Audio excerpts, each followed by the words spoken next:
A question I often get is, how long should I try to focus? Well, the research literature point to the key importance of so-called ultradian cycles. You've all probably heard of circadian cycles or circadian biology. Circa, the day, circadian, is about 24-hour cycle. Well, our brain and body operate within that day, or within each and every day, I should say, with 90-minute ultradian cycles. So my suggestion would be, anytime you're going to sit down and try and focus, you're going to try and do a focused bout of physical exercise or skill learning or musical learning, or maybe you're even just having a conversation. Maybe you're a therapist or you're attending therapy or a class. How long should it be?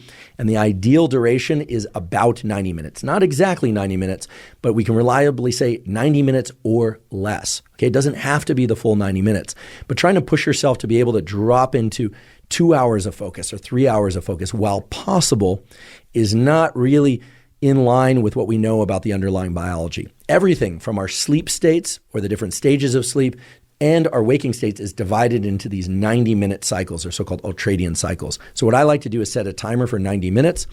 I acknowledge and accept the fact that under most conditions, unless I'm really pressed for a deadline and I'm optimally caffeinated, etc., the first 5 to 10 minutes of that 90 minutes are a transition time. It's like the warm-up for focus, but I do include it in that 90 minutes. And then I really try and drop into doing focused mental work or learning of some sort. Again, this could be physical as well, motor skill learning, or I think we're running or lifting weights, etc., and really try and drop into that across the full 90 minutes. Again, accepting the fact, okay? It's not just an idea, the fact that occasionally our focus will flicker. It will jump out of focus, and then a big part of being able to focus is to go back to focusing. The way I'd like you to conceptualize this perhaps is that arrowhead suddenly getting very, very broad, that you're focusing on many things, or that arrow shifts to a different location in the room. The key is to be able to shift it back and to narrow it once again, and that's an active process. So much so that it requires a lot of metabolic energy. Your brain is the chief consumer of metabolic energy.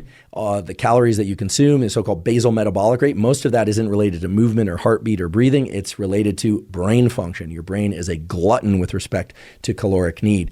So understand that at the end of 90 minutes, or maybe even after 45 minutes, you might feel rather tired or even exhausted. And it's very important that after a bout of focus, that you take at least 10 minutes, and ideally as long as 30 minutes, and go through what I call deliberate defocus. You really want to focus on somewhat menial tasks or things that really don't require a ton of your concentration. This is starting to become a little bit of a movement out there in the kind of pop psychology and optimization world, this idea of not looking at your phone as you walk down the hall to the bathroom, certainly not looking at your phone in the bathroom. And I should mention, by the way, this is a particular annoyance of mine. Have you noticed that wait times for restrooms in public places has increased substantially in the last 10 years?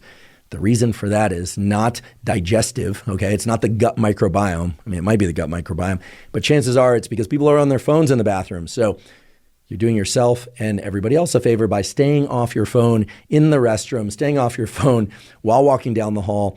Try and give yourself some time to deliberately decompress, to let your mental states idle, to not be focused on any one thing. That period of idling is essential for your ability to focus, much in the same way that rest between sets of resistance training or rest between exercise is vital to being able to focus and perform during the actual sets or during the actual bouts of running or cycling or whatever your particular form of exercise might be. So deliberate decompression is key. And I know this is hard because we're all being drawn in by the incredible, rich array of sensory information available on our phones and other devices. But I can't emphasize this enough. Our ability to focus is not just related to what happens during the entry and movement through those focus bouts, but after those focus bouts, we really need to deliberately decompress. And of course, the ultimate decompress, the time in which we are not directing our thinking and our action, is during sleep. And so it's no wonder, or I should say it holds together logically, that deep, long-lasting duration of not controlling where our mind is at is in fact the ultimate form of restoration, even if we have very intense dreams. So take that period after each 90-minute or less focus bout, right? Remember, those focus bouts don't have to be full 90 minutes. Let's say you do 45 minutes of work. You're just done with it. Set it down and go do something for maybe 5, 10, maybe even 30 minutes that is functional for your day, right? Just not just walking around in circles or staring up at the sky, although if you can do that, do that. But most of us have other things to do, but do things that are rather automatic or reflexive for you, and try not to do any focused reading. Try not to bring your vision into a tight location, such as your phone, and try and deliberately decompress, because that will allow you to drop into intense bouts of focus again, repeatedly and repeatedly throughout the day.